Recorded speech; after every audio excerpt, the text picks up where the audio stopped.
Welcome to my channel one step to success. तो कैसे हैं आप सभी। फ्रेंड्स, यहाँ पे हम एक नया सेशन स्टार्ट करने जा रहे हैं। हमारा बायोलॉजी का जो सेशन है, ठीक है।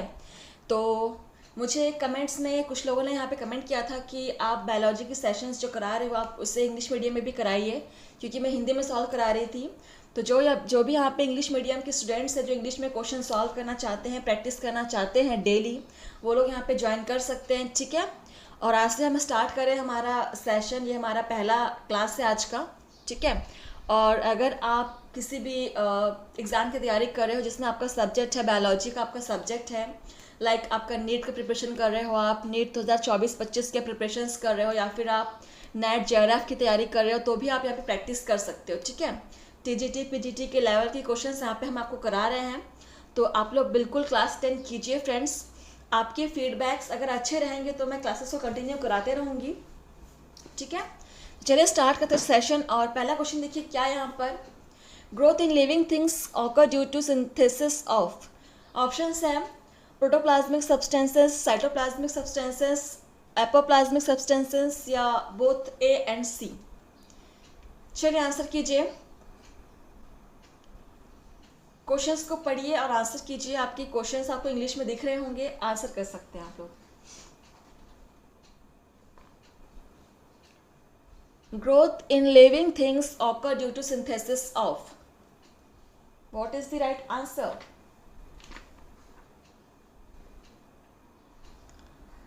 Okay, and the right answer is both A and C, right. Protoplasmic substances and option C apoplasmic substances, ठीक है, option C. So both A and C is right. चलिए नेक्स्ट क्वेश्चन नंबर आपका है यहाँ पर 2। Reproduction is the characteristic feature of living organism which of the following can not reproduce. Options हैं amoeba, paramecium, fungi and filamentous alga, humans and Aves, mules and worker bees. चलो read the question and answer quickly.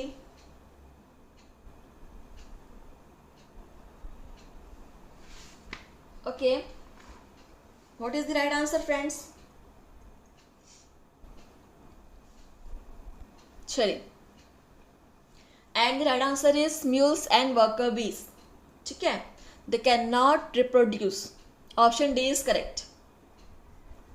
Question number 3. The living organism can be unexceptionally distinguished from the non-living things on the basis of their ability of. And the options: responsiveness to touch, interaction with the environment and progressive evolution, reproduction, growth and movement.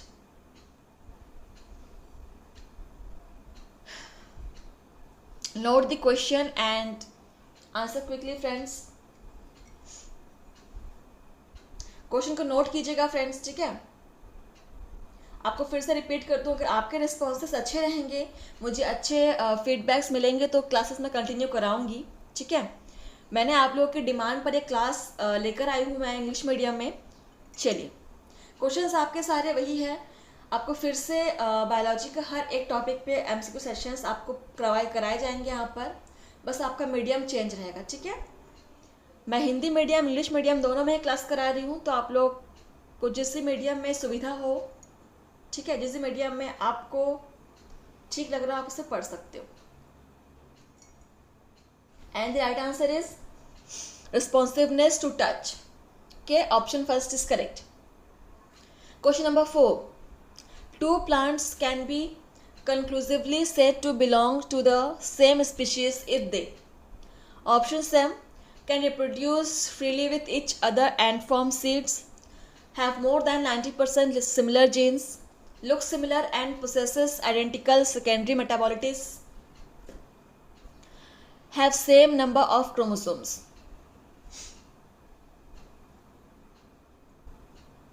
चलिए answer कीजिए friends. Okay,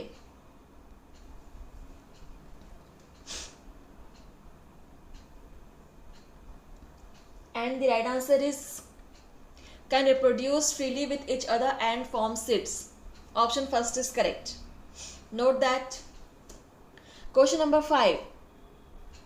Nicotiana sylvestris flowers only during long days and Nicotiana tabacum flower only during short days. If raised in the laboratory under different photoperiods, they can be induced to flower at the same time and can be cross-fertilized to produce self-fertile offsprings. What is the best reason for considering N. sylvestris and N. tabacum to be separate species?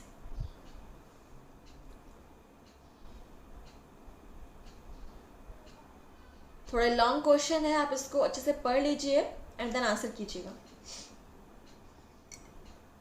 And option is they are physiologically distinct, they are morphologically distinct, they cannot interbreed in nature, they are reproductively distinct. What is the right answer? Okay. And the right answer is they cannot interbreed in nature. Option C is correct. Question number 6. Biological organization start with. Options है submicroscopic molecular level, cellular level, organismic level, atomic level. तो biological organisation कहाँ से start होता है, किस level से start होता है पूछ रहा है. चलिए इसका आंसर बहुत इजी है friends.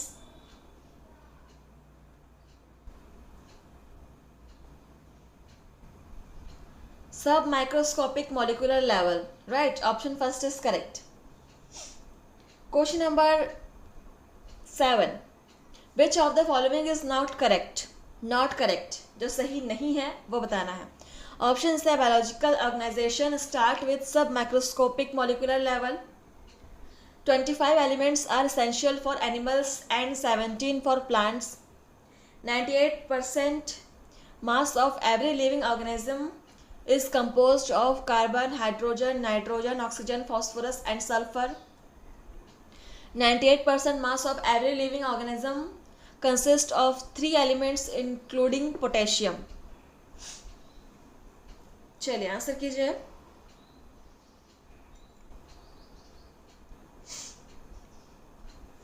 Which is not correct? Which is not correct? Which option is not correct, friends? Option D is not correct. Okay, option D is wrong, and this is our answer. Option D is ठीक है. Question number 8. Which of the following level of organization studied under biochemistry? Options है submicroscopic molecular level, subcellular organelle level, organism system level, population and community level. Okay, question number 8.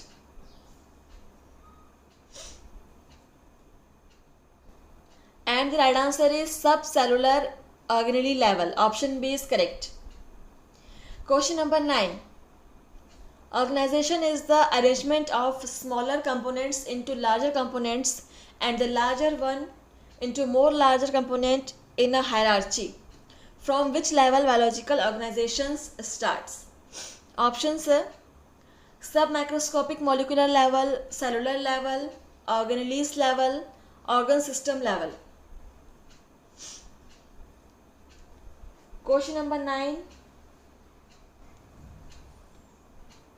And the right answer is submicroscopic molecular level. Option first is correct.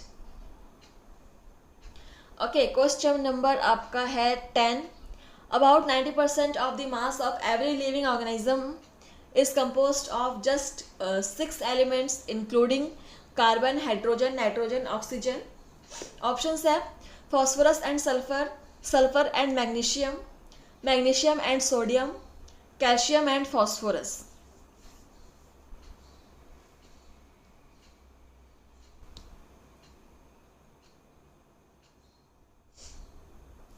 Okay, and the right answer is phosphorus and sulphur. Option first is correct.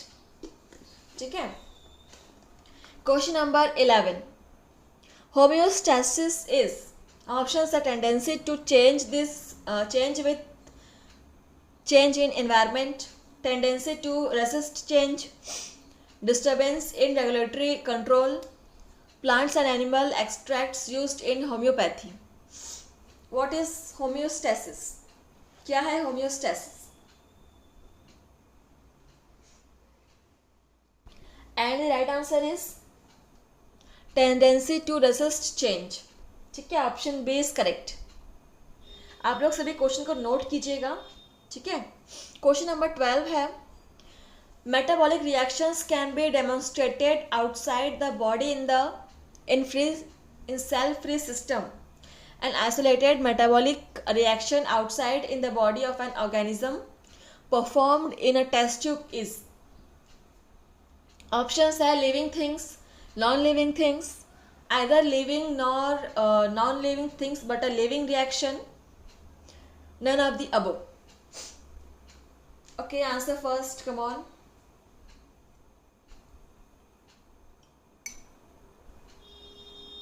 Question number 12 and the right answer is option C. ठीक है, option C is correct. Question number 13, which one is the constant characteristic of living organisms? Options है adaptation, metabolism, homeostasis, reproduction. तो कौन सा characteristic है जो living organism में constant है? ठीक है, यहाँ पे दिया हुआ है कांस्टेंट है।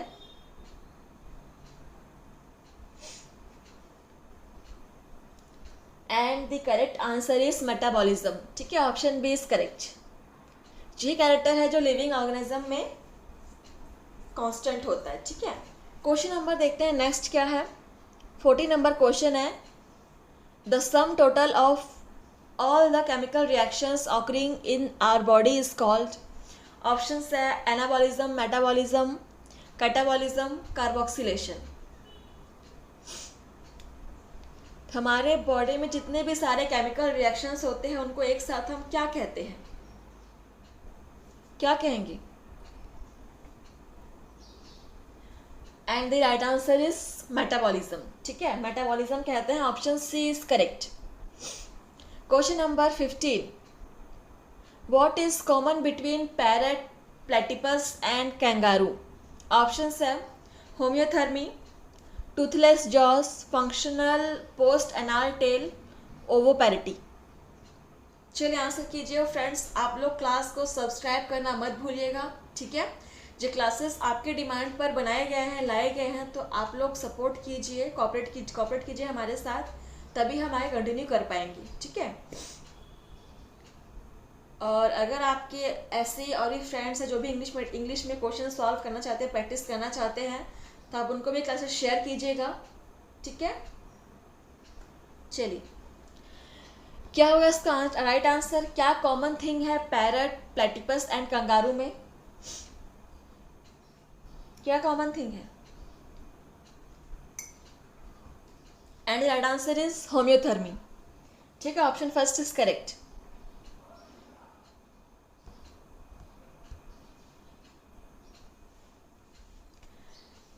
Okay, next question is the term new systematics was introduced by. Question number 16. Options है Linnaeus, John Ray, Julian Huxley, Georges Cuvier. So किसके द्वारा इंट्रोड्यूस किया गया था यह टर्म न्यू सिस्टमैटिक्स? सुना होगा सभी ने। ये सेम क्वेश्चन हमने आपको हिंदी मीडियम में भी कराए हुए हैं, हिंदी में भी कराए हुए हैं। अब हम इसी चीज़ को इंग्लिश में करा रहे हैं। ठीक है, क्वेश्चंस आपके सारे वही हैं, बस आपका मीडियम चेंज है। तो आप लोग को जहाँ पर भी सुविधा हो रही हो, आपको जिस मीडियम में अच्छा लग रहा हो, कंफर्टेबल फील हो रहा है, उस मीडियम में आप लोग पढ़ सकते हैं। ठीक है, चलिए। सो राइट आंसर क्या हो जाएगा इसका? New systematics term was introduced by Julian Huxley. Option C is correct. Question number 17. Phonetic classification of organism is based on. Options है observable characteristic of existing organisms, the ancestral lineage of existing organism, dendrogram based on DNA characteristics, sexual characteristics. Which one is the right option?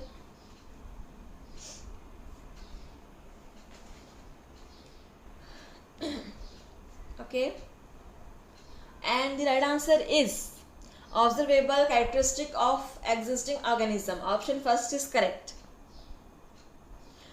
Question number next, question 18 है Ordine's anomaly of Bentham and Hooker includes. Options है seed plants showing abnormal forms of growth and development, plant represented only in fossil state, plants described in the literature but which Bentham and Hooker did not see in original, a few orders which could not be placed satisfactorily in the classification.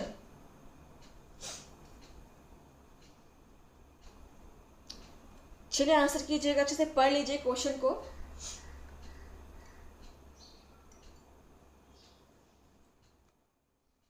आपके TGT PGT के level के questions assistant professor के लिए अगर आप तैयारी कर रहे हो उसके लेवल के क्वेश्चंस यहाँ पे करा रहे हैं. नीट के लेवल के क्वेश्चंस है फ्रेंड्स, आप लोग बिल्कुल यहाँ पे प्रैक्टिस कीजिएगा. Okay, and the right answer is option D. Option D is correct. A few orders which could not be placed satisfactorily in the classification. Option D is correct. Question number 19. Match the following columns. Codes वाले question से आपके देख सकते हो. चलिए, column first है philosophy ज़ूलॉजिक Historia plantarum सिस्टेमा नेचुरी टेनेरा plantarum. और इनके जो इंट्रोड्यूस किया है इन बुक्स को वो कौन है यहाँ पे दिया हुआ है ऑप्शन कॉलम में, सेकंड कॉलम में. Karl Linnaeus, Lamarck, Theophrastus, Bentham and Hooker. Which scientist introduced by चलिए, किस साइंटिस्ट ने किसका आविष्कार, मतलब किसकी खोज की थी, कौन से बुक का आविष्कार किया था, खोज किया था, लिखा था. चलिए आंसर मैच करते हैं.